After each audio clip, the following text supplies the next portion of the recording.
this video, we are going to create the departments for the job cards. So to create the departments, we will go to the master, and in the master, we'll click on the department. So in this department, you have the expense account and the income account, which will be set for the department which you create, which will be used to gather the values from the job card for the cost and the income. Now, to create the department, you just need to enter the name of the department. Let's say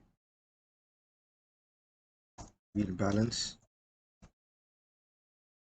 and then you can save it.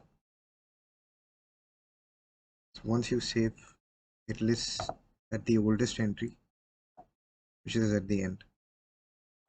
Now you have your expense account here and your income account here. So that's how you create the departments in the system. Thank you.